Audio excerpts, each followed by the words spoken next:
निगुरे आदमी के लिए नहीं है। निगुरे को असर भी नहीं होगी और कर भी नहीं पाएगा।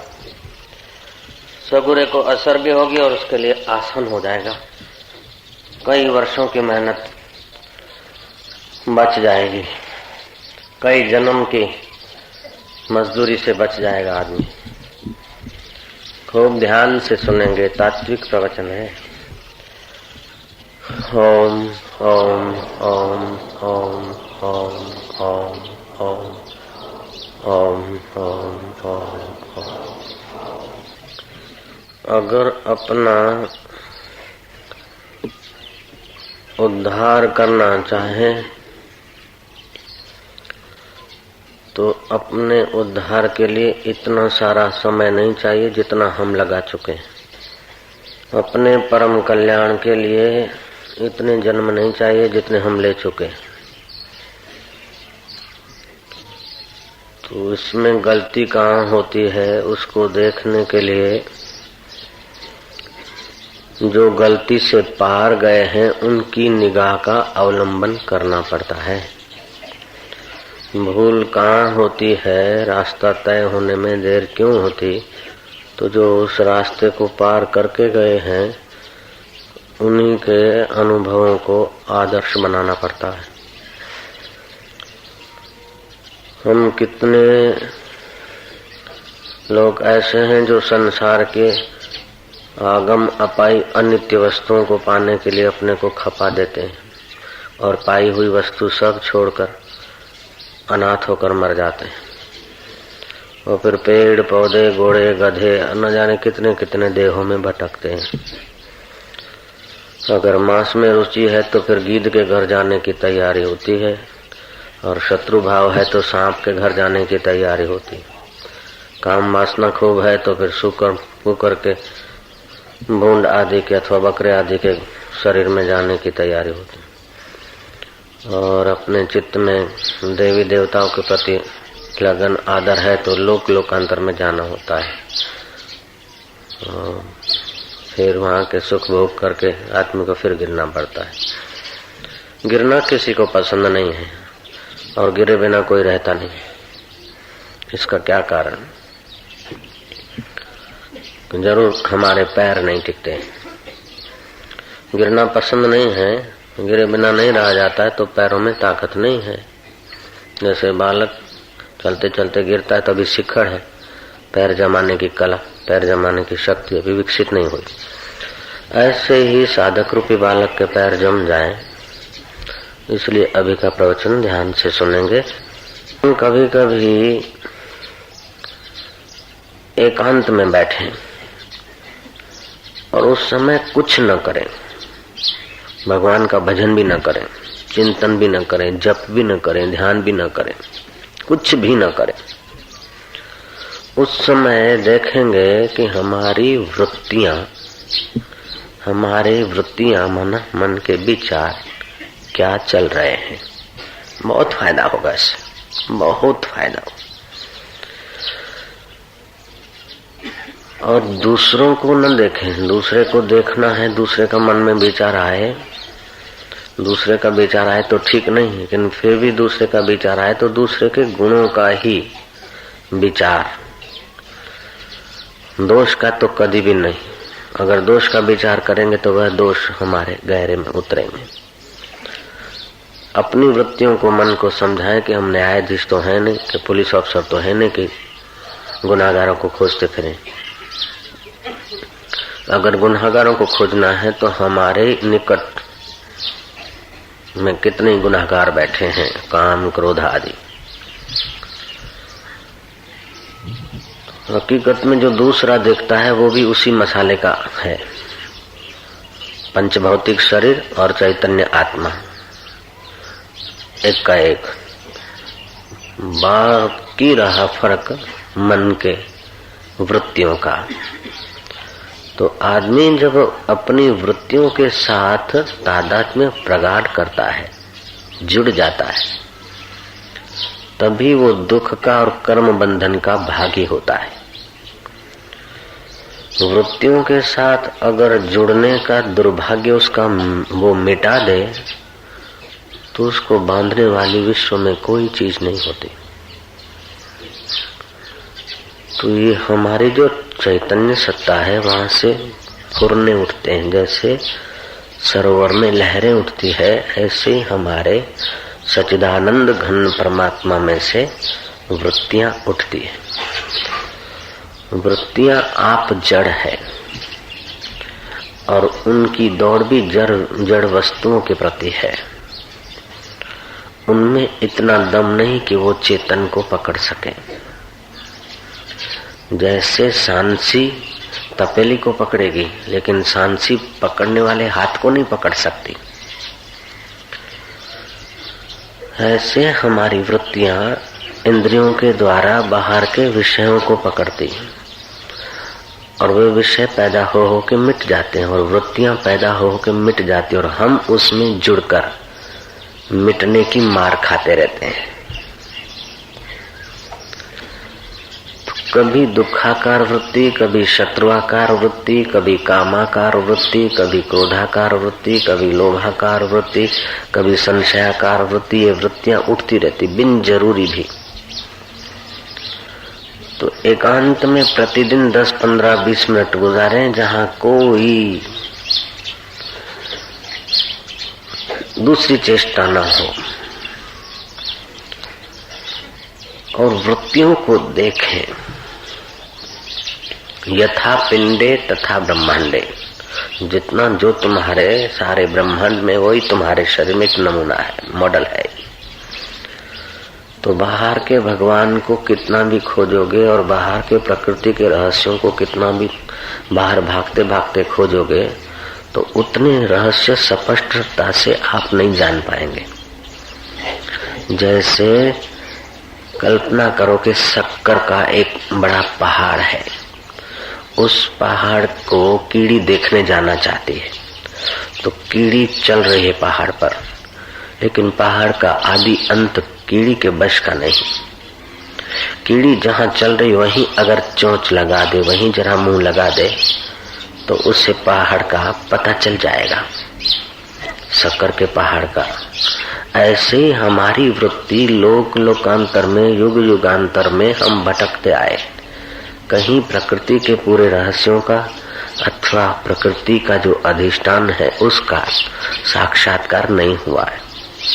अगर होता तो अभी हम दुख सुख की थप्पड़े नहीं खाते। अगर हमें चल जाता ये पता तो अभी हम जन्म मृत्यु की चक्की में नहीं पिसते। तो एकांत में बैठकर अपना ध्यान करो। अपना माना शरीर का। शरीर में क्या है जिसको मैं बोल रहा हूँ, ये क्या है? बाल मैं हूँ कि दाढ़ी मैं हूँ, हाथ मैं हूँ कि पैर मैं हूँ, नाक मैं हूँ कि थूक मैं हूँ, मैं क्या हूँ? पता चलेगा कि ये सब केवल वृत्तियों में थोपा हुआ है मैं। इससे फायदा क्या होगा कि शरीर में जो अहम है, शरीर के साथ जो तादात्म्य है और ममता है, तो जितनी अपने शरीर में अहम और ममता होती है उतना ही दूसरी चीजों में और व्यक्तियों में विकार हमारे होते हैं। जितना आप अपने शरीर से ऊपर उठ जाते हैं उतना आपका मोह, लोभ, काम, विकार शिथिल हो जाते हैं, उतना ही उन पर आपका अधिकार हो जाता है। जैसे श्री कृष्ण का अधिकार था, श्री राम जी का अधिकार था, और हम लोग पर इन गुंडों का अधिकार है, इन आतताइयों का अधिकार है जो जन्मों तक हमको भटकाते आते हैं और ये रहते हैं वृत्तियों के सहारे। तो हम अपने अगर वृत्तियां उठेगी तो वृत्तियों को शरीर का अन्वेषण लगाओ कि क्या है, ये क्या है। जैसे ये दीवार है तो मैं दीवार नहीं, ऐसे ये हाथ है तो मैं हाथ नहीं, ये मन है तो मैं मन नहीं, ये बुद्धि है तो मैं बुद्धि नहीं, ये वृत्ति है तो मैं वृत्ति नहीं। वृत्ति पैदा होकर चली गई, विचार आकर चला गया। हम गलती क्या करते हैं कि विचारों से जुड़ जाते हैं, मारू धारी उठाए घर में क्लेश होता है, विचारों से जुड़ जाते हैं, ये चीज हमारी है, बनी रहे। तो हमारी है ये भी एक वृत्ति है, बनी रहे ये भी एक वृत्ति है, हो जाती है आसक्ति। वृत्ति को जब देखोगे तो हमारी और बनी रहे का व्यवहार होते हुए भी भीतर आसक्ति नहीं होगी। अब आसक्ति नहीं होगी तो क्या होगा कि तुम्हारा अपना आत्मा अर्थात जो तुम्हारा वास्तविक मैंपना है वो जागृत होगा, पुष्ट होगा। दूसरी बात कि एकांत में बैठोगे न तो तुमको अपने दोष दिखेंगे। उस समय कह दो कि हमें अपने दोष देखने के समय नहीं है, अपना गुण दिखेगा, कि हमारे को गुण देखना के भी अपना टाइम नहीं। किसी का दोष या गुण देखेगा या अपना गुण और दोष देखेगा, न अपना न किसी का गुण दोष देखो। अभी तो जो द्वितीय अंश है उसी को देखना है। दूसरे का गुण दिख जाए तो इतना ज्यादा खतरा नहीं, लेकिन दूसरे का दोष देखेगा तो चित्त में राग और द्वेष। अभी जो संसार में अशांति की आग लगी है उसका मूल कारण यह है कि आदमी अपना अन्वेषण नहीं करता है। जो जैसा अफवाह कर देता है, समझा देता है, बिड़ा देता है, लोग भिड़ भिड़ के परेशान हो रहे हैं। जरा चलचित्र देख लिया नखरेबाज कोई हीरोइन हीरो का, तब भी मन बहल जाता है, बह जाता है, और दूसरा कुछ देखा तो मन बहल जाता है, बह जाता है। हमारा अपना कोई स्टैंड नहीं। जैसे सूखा पीपल का पत्ता जिधर की हवा लगी फरफरा के गिरता रहता है, लथड़ता रहता है, ऐसे ही हमारा मन बुद्धि ऐसे हो गए। लोग धार्मिक होने के बाद भी पूरे संतुष्ट नहीं मिलेंगे, क्योंकि जहाँ गहराई में नींव है उस नींव पर निगाह नहीं है, नींव बनाने का कोई आयोजन नहीं है, और ऊपर ऐसे बनाए जा रहे हैं मकान। और वो मकान भी ऐसे जैसे बहती सरिता के किनारे कोई वृक्ष हो, रेतीले तट पर वृक्ष हो, और वृक्ष के ऊपर अपना घर बनाओ। जिस वृक्ष की जड़ें हैं बहता पानी काट रहा है, उस वृक्ष पर तुम्हारा ऊंचा गादी, ऊंचा आसन कब तक रहेगा? ऊंची मीनार तुम्हारी कब तक रहेगी? जिस वृक्ष की नींवों को, जिस वृक्ष के मूल को नदी का पानी काट रहा है, उस वृक्ष पर तुम्हारी ऊंचाई या सुरक्षा कब तक रहेगी?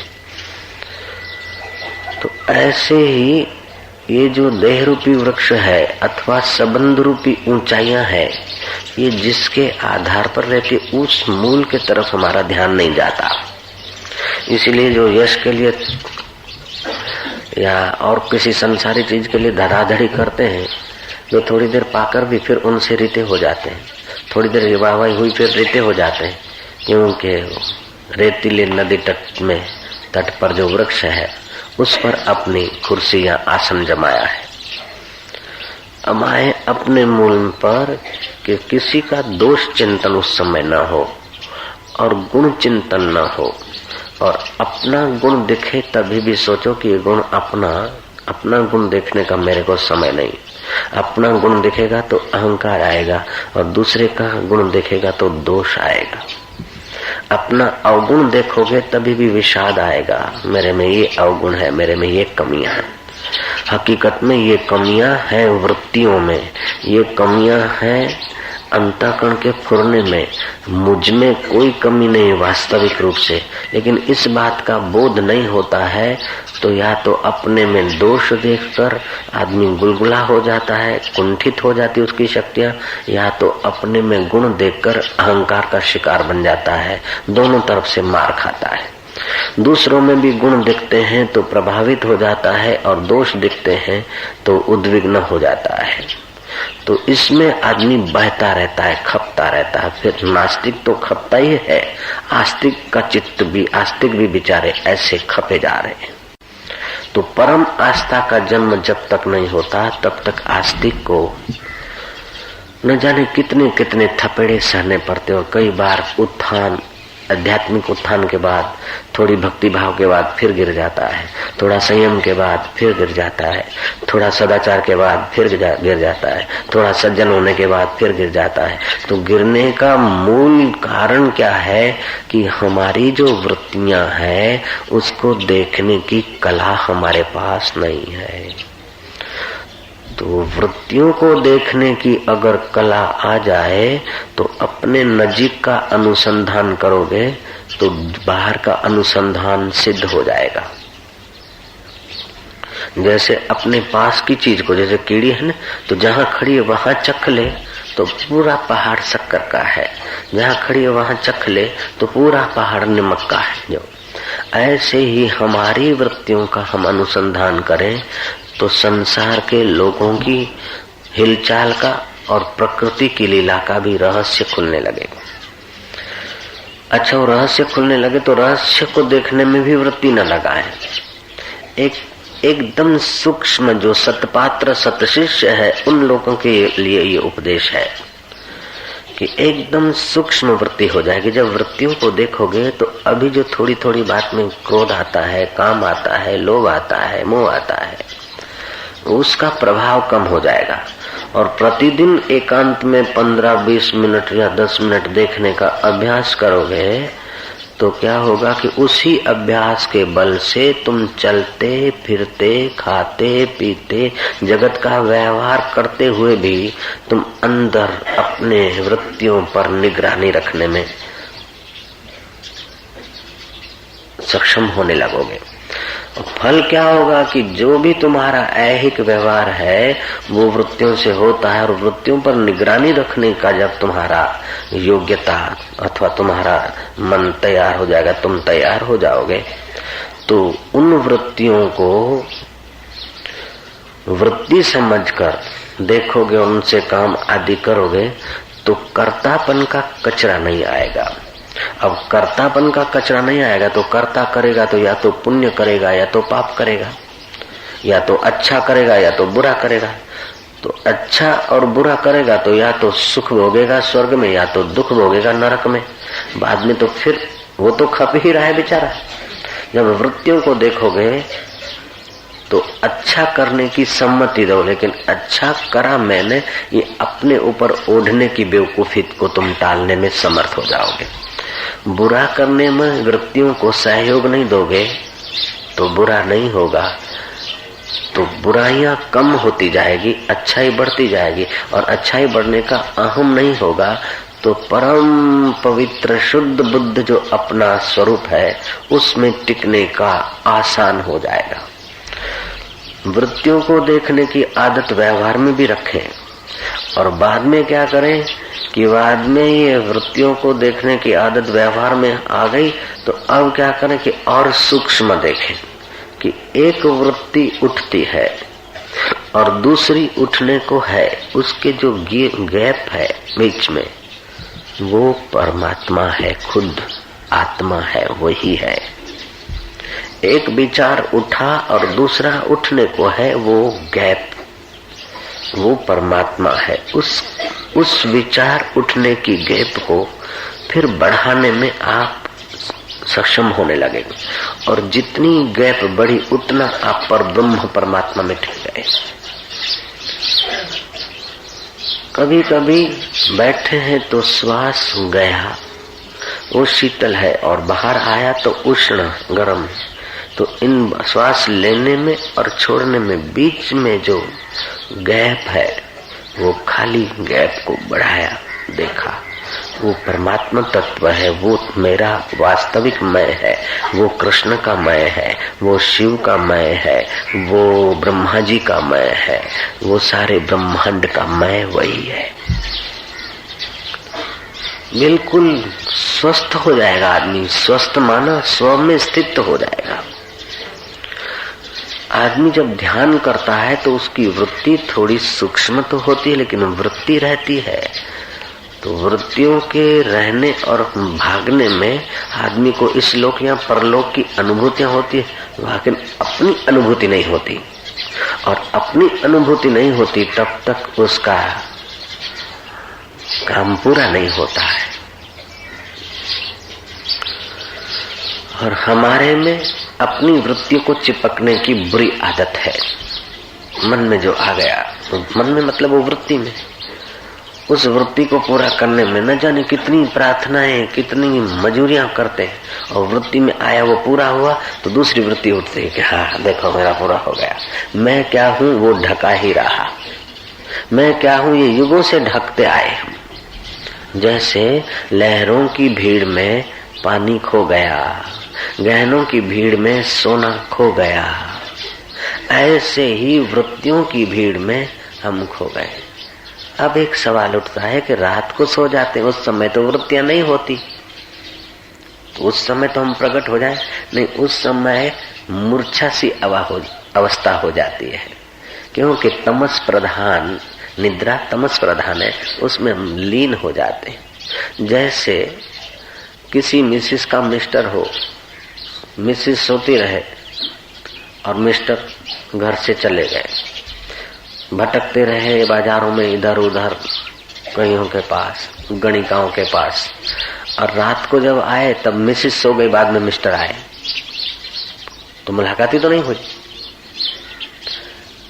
ऐसे ही हमारी वृत्तियां लीन हो जाती, तो फिर चेतन बैठा रहा, पता कैसे चले? तो इसको बोलते हैं आवरण भंग करने की जरूरत रहती है। हमारे और ईश्वर के बीच जो पर्दा है, अज्ञान है, नासमझी है, आवरण है, उसको भंग करना पड़ता है। जैसे किसी महात्मा के पैर पकड़े के बाबा जी मैं बहुत गरीब हूँ, मेरे लिए कुछ बता दीजिए।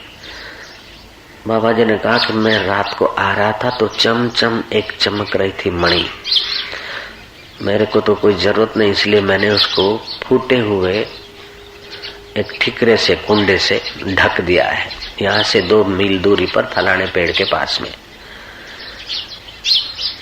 तू जाएगा, अभी तो शाम हो गई है, जाते जाते तो अंधेरा हो जाएगा। उसने लालटेन ले लिया, 2 मील दूरी पर गया तो अंधेरे में जाने के लिए लालटेन, और रात्रि का समय है, डंडा लिया, लालटेन लिया, और वो महात्मा ने जो जगह बताई वहां गया तो कुंडा मिला। कुंडे से जो मणि ढकी थी, चमचम चमक रही थी, उस समय उसकी चमक उसको नहीं दिखी, क्योंकि कुंडे से ढकी थी। अब उसने क्या करा कि जल्दबाजी में डंडा मारा कुंडे को, कुंडा टूट गया। तो कुंडा टूट गया तो अब उसको वो चमचम चमकने वाली मणि को देखने के लिए लालटेन की जरूरत नहीं पड़ेगी।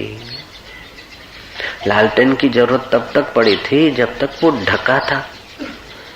ऐसे बुद्धि रूपी डंडा से कुंडा रूपी अज्ञान टूटता है। फिर परमात्मा को देखने के लिए मनोवृत्ति की जरूरत नहीं पड़ती, क्योंकि वृत्ति परमात्मा को देखने में सक्षम नहीं है। वृत्ति फुर्ती है और फुर के वो जड़ है, चेतन की सत्ता से फुरकर फिर लीन हो जाती है। तो वृत्तियां बाहर जैसे सांसी हाथ को नहीं पकड़ सकती है, तपेली को ही पकड़ती है, ऐसी जहां से वृत्तियां उठती, वृत्ति उस परमात्मा को नहीं पकड़ सकती। तो हमारी बड़ी गलती क्या होती है कि जैसे हमारी वृत्ति बाहर की वस्तुओं को पकड़ती है, ऐसे हमको कोई भगवान दिख जाए अथवा कुछ मिल जाए, वही गलती चालू रहती है। इसलिए हम अपने में नहीं आ पाते हैं। कुछ अनुभूति हो जाए, कुछ ये हो जाए, तो ये जो अनुभूतियां होती है वो भी आखिरी चीज नहीं होती। मानो हम ध्यान करें, ध्यान करते करते हमें एक प्रकाश दिखा, तो रूप प्रत्याहार जब सिद्ध होगा तो प्रकाश दिखा, अच्छा तो है। कभी नील बिंदु दिखा, अच्छा तो है, स्थूल जगत की अपेक्षा अच्छा है, लेकिन अभी दिखा, वो दृश्य है, देखने वाले को हमने अभी नहीं देखा। झनकार सुनाई पड़ेगा, अनहद नाद सुनाई पड़ेगा, ये अच्छा है, ठीक है, लेकिन यहाँ भी वृत्ति है। ऐसे ही हम ध्यान करते हैं तो हमारी वृत्ति नासाग्र रखते हैं तो वहां धारणा हो जाती, तो सुगंध, खूब सुगंध, बढ़िया सुगंध, किस्म किस्म की सुगंधें, खुशबू पैदा होती है साधना करने वाले साधक के जीवन। लेकिन यहाँ भी सुगंध आएगी, 1 दिन 2 दिन 5 दिन बदलेगी, फिर क्या, अपनी खबर नहीं आई। ये जो नहीं साधना करते हैं और फिर साधना के रास्ते आते हैं और ऐसी अनुभूति होती है तो वे लोग अपने को बड़ा धन्य धन्य मानते हैं। और साधारण संसारी लोगों की अपेक्षा तो ये बहुत बहुत कुछ अन्वेषण करने जैसी चीजें होती है। फिर भी तात्विक जो ऊंचाई पर पहुंचे हुए महापुरुष हैं, उनकी दृष्टि से अभी हम सोच रहे हैं, साक्षात्कारी महापुरुषों की दृष्टि से हम सोच रहे हैं कि ये कभी रूप दिखेगा, कभी सुगंध आएगी, कभी शब्द सुनाई पड़ेंगे, लेकिन ये भी वृत्ति का ही खिलवाड़ होगा। ये स्थूल वृत्ति, वो सूक्ष्म वृत्ति, ये स्थूल जगत, वो सूक्ष्म जगत, लेकिन है दोनों जगत। उसमें जगदीश्वर तत्व का साक्षात्कार करने की तत्परता अगर नहीं है तो आदमी सूक्ष्म जगत में बहल सकता है, रिद्धि सिद्धियों में बहल सकता है, थोड़ा वाहवाही में बहल जाएगा। लेकिन एकांत में जब बैठेगा तो वृत्तियों को देखेगा तो फिर वाहवाही के समय वाहवाही का प्रभाव नहीं पड़ेगा, निंदा के समय निंदा का इतना प्रभाव नहीं पड़ेगा। प्रभाव वृत्तियों में पड़ा है, वृत्ति को मैं देखने वाला हूं। प्रभाव शरीर पर पड़ा है, शरीर को मैं देखने वाला हूं। अभी क्या होता है कि शरीर पर जो कुछ होता है अपने में हो जाता है तो हमारा तादात्म्य हो जाता है, अध्यास हो जाता है। एक होता है अन्योन्य अध्यास, दूसरा होता है संसर्गाध्यास। जैसे संसर्ग में हम किसी के संसर्ग में आए